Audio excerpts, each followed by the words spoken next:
Hello, I'm drinking a Tired Hands beer. This is TDH, Death Tripper. Triple dry hopped version of Death Tripper. Death Tripper. It says triple dry hopped indie pale ale with Galaxy. It looks like regular Death Tripper uses Columbus and Simcoe also. I don't know if this one's single hopped with Galaxy or if it's the triple dry hopping is only Galaxy. I don't know. It's 6.66%, I believe.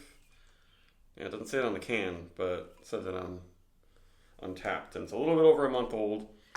Kind of funny, I went to the Tired Hands Brewery and I didn't want to get like a huge amount of beer. I was going to get this, but then I passed up on it for the freshest guava milkshake that they had, and unimpressed by that. I'll do a review of that eventually. And I was kind of upset I didn't get this one.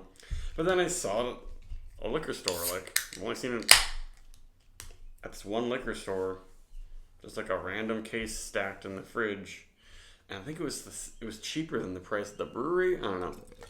It's just like distro sometimes, especially distro from breweries that don't get here very often. I just don't understand.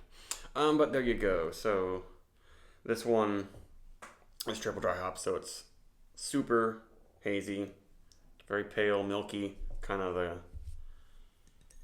cool way to brew beers. And it's smelling pretty good, actually. I feel like I'm getting more than just Galaxy. I poured it pretty hard, so that head came fast. And I kind of chilled the glass and the beer because it wasn't super chilled.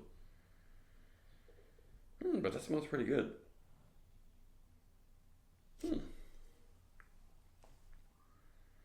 it doesn't have, like, a lot of the flagship Tired Hands IPAs are like Alien Church have some old-fashioned hop character, and this one seems like it's not really that much. Galaxy, Simcoe, Columbus is old-fashioned. Simcoe is kind of lumped in with the old sea hops, but it's not. These hops aren't super piney, I would say. Yeah, it actually smells a little bit like pineapple, underripe pineapple. A little bit of a grassy Simcoe, a little bit of berry notes, kind of peachy. I like that. Yeah. Tired Hands beers. And when I was at the brewery, I tried several of their different IPAs and double IPAs, and they do vary. Some of them are bitter, some are not so hazy, some are really hazy, some like, it's not like one house character through all their beers. And the milkshake ones are totally different from their regular IPAs.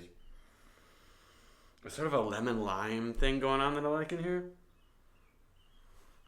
Key lime pie or something.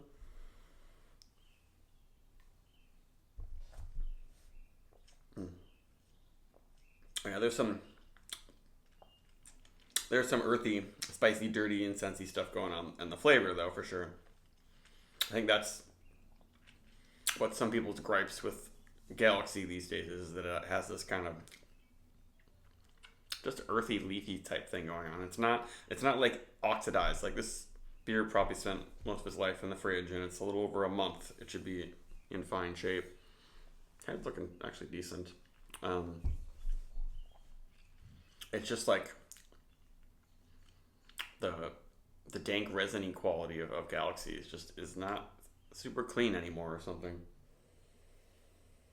I like the smell better, and I'm pretty sure I'm getting some Simcoe.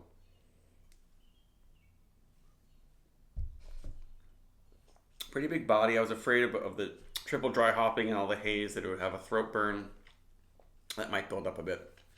But the finish kind of battles between this like slightly green menthol-y sort of thing and spicy earth incense, and then like a sort of sweet lemon lime type character.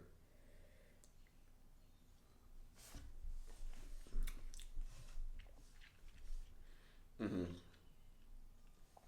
I think it's just Galaxy, and for years my opinion on Galaxy has been kind of tanking.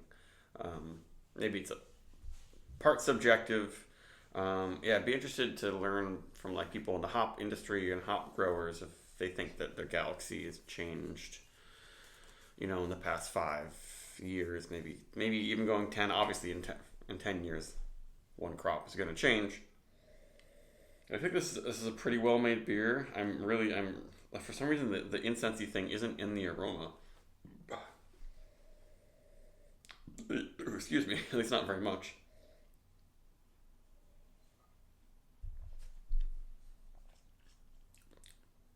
once you get used to it, it works out. And it does have some decent bitterness, but it's not as bitter as like Alien Church or even Hop Hands probably. And it's not as piney. It's not sappy.